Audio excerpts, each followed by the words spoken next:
नमस्कार, मैं शबीना परवीन और आप सभी देख रहे हैं मेरे साथ भारत मीडिया। यूपी में बुलडोजर एक्शन, बलिया से अखिलेश यादव ने दिया जवाब। भगवान बुलाएंगे तो भाजपा रोक नहीं पाएगी। स्वामी प्रसाद की बयानबाजी पर कहा भाजपा पहले करे कार्रवाई। खबर जनपद बलिया से। उत्तर प्रदेश के पूर्व मुख्यमंत्री व सपा प्रमुख अखिलेश यादव ने कहा लोकतंत्र में बुलडोजर की कोई जगह नहीं है। बलिया के लोगों को यह अच्छे से पता है कि आज के परिवेश में न्याय के लिए कितना लड़ना पड़ता है। भाजपा के लोग किसी को भी फंसा सकते हैं। उन्होंने अपने हर वाक में भाजपा पर प्रहार किया है। एक बहुजन समाज के सभासद की किस तरह मंत्री ने और विधायक ने पिटाई की, बताओ क्या कार्रवाई की सरकार ने? जो हमेशा बुलडोजर की चालू करके रखते हैं, क्या उस मंत्री के घर पे बुलडोजर जाएगा जिसने बहुजन समाज के सभासद का अपमान किया है? क्या ये वही बुलडोजर एसडीएम के घर की ऑफिस को तोड़ेगा कि जिस एसडीएम या जिस अधिकारी की वजह से उस किसान की जान चली गई? तो जीरो टॉलरेंस इसलिए नारा दे रहे हैं जिससे हमारा गरीब समझ ही नहीं पाए। गरीब समझना जाना कौन सा फैसला लिए ले रहे हैं जीरो टॉलरेंस से। इन्होंने कहा जीरो टॉलरेंस हमारा करप्शन के लिए है। आज करप्शन क्या है? उसी का परिणाम है कि जान देनी पड़ रही है। पहली जान नहीं गई है।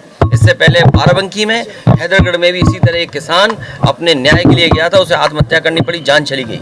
कभी मुख्यमंत्री आवास में इतने लोगों ने आत्महत्या नहीं की होगी। कई बेटियां न्याय के लिए आई और मुख्यमंत्री आवास के सामने आत्मदाह किया, उनकी जान नहीं बची, चली गई। और मैं अपने पत्रकार साथी से कहूंगा वो तमाम आंकड़े आप निकाल करके जनता को बताएं कम से कम कि कितनी ऐसी घटनाएं इस सरकार में हुई हैं।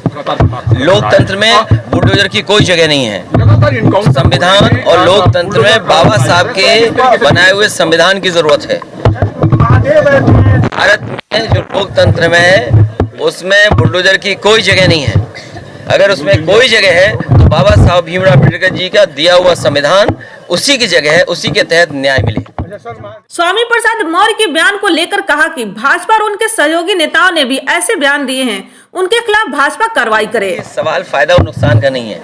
कुछ चीजें बहुत पुरानी हैं, उनको कुरेदना नहीं चाहिए। और फिर सजा की बात हो तो आपको याद होगा डिप्टी सीएम जो उत्तर प्रदेश के थे, उन्होंने टेस्ट ट्यूब की बेबी किसको कहा था? टेस्ट ट्यूब बेबी किसको कहा था? इसी तरह एक और नेता थे, उन्होंने क्या भाषा इस्तेमाल की थी भगवान के बारे में? और फिर एक और नेता थे, वो क्या कहते थे? चल सन्यासी। उसकी अगली लाइन आप जानते हो क्या है? तो सोचिए आप, तो अगर उनके खिलाफ बीजेपी कार्रवाई नहीं कर रही है, उनके साथ गले में हाथ रख करके उनको बढ़ावा दे रही है, उनका सम्मान कर रही है, तो आप दूसरों से क्या उम्मीद करोगे? अखिलेश ने कहा कि आज भारत की सीमा में चीन प्रवेश कर रहा है। यह सरकार अपने देश की सीमा की रक्षा करने में विफल है। किसानों की आय दुगनी करने की बात कर रही है, लेकिन बलिया जनपद के किसान भी इस सच को बयां कर सकते हैं। अयोध्या में श्री राम मंदिर के प्राण प्रतिष्ठा में जाने की बात पर उन्होंने कहा कि भाजपा के लोग कह रहे हैं कि जिसे निमंत्रण दिया जाएगा वही अयोध्या आएगा, लेकिन मेरा मानना है कि जब भगवान बुलाएंगे तो भाजपा देश के लोगों को नहीं रोक पाएगी। बात यह है कि बीजेपी के लोग ये कह रहे हैं कि जिसके पास निमंत्रण होगा वही आएगा। हमारा पक्ष ये है कि भगवान जब बुलाएंगे तो वो बीजेपी भी नहीं रोक पाएगी। और अगर आपका हमारा किसी का मन करे कि आज भगवान की इच्छा है हमें देखने की, तो क्या हमें कोई रोक पाएगा?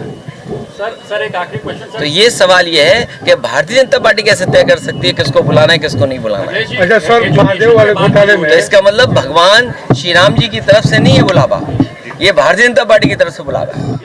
गठबंधन के सवाल पर कहा कि जनता भाजपा को सत्ता से बेदखल करने का मन बना लिया है। मकर संक्रांति के बाद गठबंधन की हर स्थिति स्पष्ट हो जाएगी। आखिरी क्वेश्चन, इंडिया गठबंधन सीट शेयरिंग कब तक खत्म हो जाएगा? बहुत जल्दी।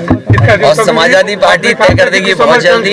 समाजवादी पार्टी और दलों को भी साथ लेकर के बहुत जल्दी फैसला ले लेंगे। अभी सूर्य को उत्तरायण में आने दो, सूर्य को उत्तरायण में आते ही सब फैसले हो जाएंगे। ऐसी तमाम छोटी बड़ी खबरों के लिए बने रहे भारत मीडिया के साथ।